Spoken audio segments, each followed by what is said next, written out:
Informasi tentang pribadi Nabi Muhammad SAW dan keluarganya adalah topik yang sangat sensitif. Apa yang dianggap sebagai sisi lain oleh satu kelompok bisa dianggap sebagai interpretasi yang keliru atau tidak valid oleh kelompok lain. Berikut adalah beberapa aspek dari kehidupan Khadijah radhiyallahu anha dan Aisyah radhiyallahu anha yang mungkin kurang mendapat sorotan dalam ceramah-ceramah umum, tetapi dibahas dalam kitab-kitab sejarah dan hadis. Tentang Siti Khadijah radhiyallahu anha. Kebanyakan cerita tentang Khadijah menekankan pada kesetiaan, kekayaan, dan dukungannya yang tak tergoyahkan kepada Nabi. Berikut sisi lain yang mungkin jarang disampaikan. Pertama, sebagai majikan yang progresif dan pemberi kepercayaan. Sebelum menikah dengan Nabi Muhammad, Khadijah adalah seorang pedagang yang sukses dan kaya raya. Dia bukan hanya kaya, tetapi juga cerdas dan mampu mendelegasikan wewenang. Fakta bahwa dia mempekerjakan banyak orang, termasuk laki-laki, dan mempercayakan barang dagangannya kepada mereka, menunjukkan bahwa dia adalah seorang businesswoman yang tangguh dan percaya diri di masyarakat Makkah yang patriarkal. Ini adalah pencapaian yang luar biasa untuk seorang wanita pada masa itu. Kedua, usia dan status sosialnya yang tidak biasa. Dalam narasi populer, perbedaan usia 15 tahun, Khadijah lebih tua, sering disebut, tetapi implikasinya jarang digali lebih dalam. Pada zaman jahiliyah yang sangat menekankan garis keturunan dan kekuasaan laki-laki, Khadijah, sebagai janda yang sudah memiliki anak, justru yang melamar Nabi Muhammad, seorang pemuda yang status ekonominya di bawahnya. Ini membalikkan norma sosial saat itu. Pernikahan ini adalah kemitraan sejati, di mana Khadijah memegang peran yang sangat kuat dan setara, jauh dari sekadar istri yang mendukung. Ketiga, tekanan psikologis dan pengorbanan ekonomi selama pemboikotan. Sementara dukungan moral Khadijah selalu ditekankan, tekanan fisik dan psikologis yang dia alami selama pemboikotan Bani Hashim di Syi'ib Abu Thalib seringkali kurang detail. Sebagai seorang yang terbiasa hidup berkecukupan dan terhormat, dia harus hidup dalam kesulitan dan kelaparan selama 3 tahun bersama Nabi dan kaum muslimin lainnya. Pengorbanan ini tidak hanya moral, tetapi juga fisik, dan dipercaya memperburuk kesehatannya yang akhirnya menyebabkan wafatnya. Tentang Aisyah radhiyallahu anha.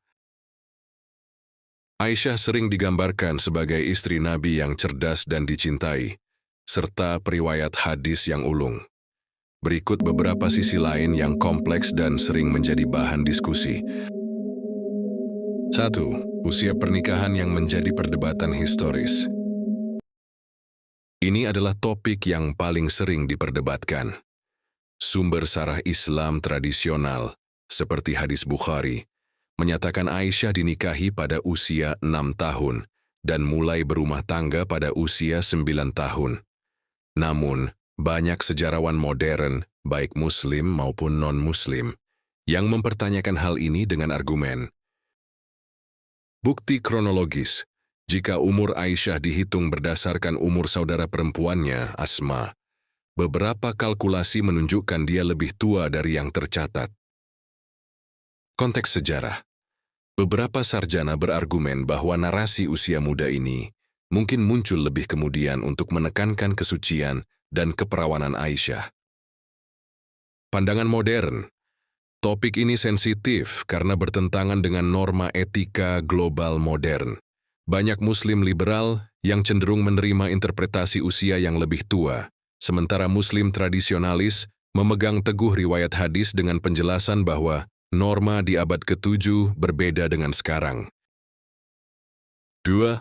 Sikapnya yang tegas dan pemberani, bahkan konfrontatif. Aisyah bukanlah figur yang pasif. Dia dikenal dengan kecerdasan, ketegasan, dan keberaniannya. Sisi ini terlihat jelas dalam beberapa peristiwa. Perang Jamal. Peran Aisyah dalam memimpin pasukan melawan Khalifah Ali bin Abi Thalib radhiyallahu adalah episode yang paling kontroversial dalam hidupnya. Peristiwa ini menunjukkan sisi politisnya yang kuat, ambisinya, dan keyakinannya yang teguh bahwa Ali tidak cukup tegas dalam menuntut pembunuh Khalifah Utsman. Bagi sebagian Muslim, terutama Sunni, ini adalah ijtihad penilaian hukum yang keliru dari seorang yang mulia. Bagi kalangan Syiah, peristiwa ini sering dijadikan bukti untuk mengkritik posisinya. Kecemburuan dan dinamika rumah tangga.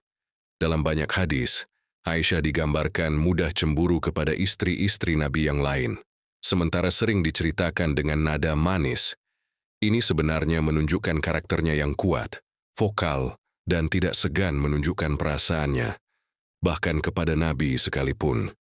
Dia adalah pribadi yang sangat ekspresif. 3. Kontribusi intelektual yang luar biasa. Di balik sikapnya yang tegas, Aisyah adalah seorang cendekiawan. Dia bukan hanya meriwayatkan hadis, tetapi juga dikenal sebagai ahli fiqih, kedokteran, dan sastra. Dia sering mengoreksi para sahabat Nabi laki-laki jika merasa mereka salah dalam meriwayatkan suatu hadis atau memahami suatu hukum. Ini menunjukkan tingkat kepercayaan diri dan pengetahuan yang sangat tinggi, yang jarang dimiliki wanita pada masanya. Posisinya sebagai ibu orang-orang beriman, dia gunakan untuk menjadi guru dan otoritas agama. Kesimpulan, kedua istri Nabi ini adalah figur yang jauh lebih kompleks dan manusiawi daripada yang sering digambarkan dalam narasi sederhana. Khadijah adalah simbol kekuatan, kemandirian ekonomi, dan kemitraan sejati dalam pernikahan.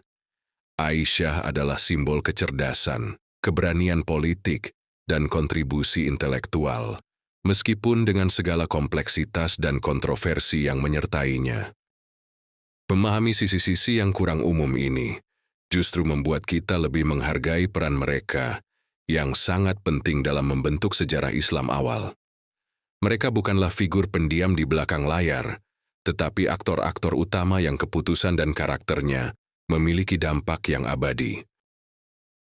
Semoga kita semua lebih memahami dan mengenal lebih dekat dua umumul mukminin yang paling berpengaruh pada kehidupan Nabi dan yang terpilih sebagai pendamping hidup manusia yang paling mulia, Rasulullah Muhammad Shallallahu Alaihi Wasallam. Wassalamualaikum warahmatullahi wabarakatuh.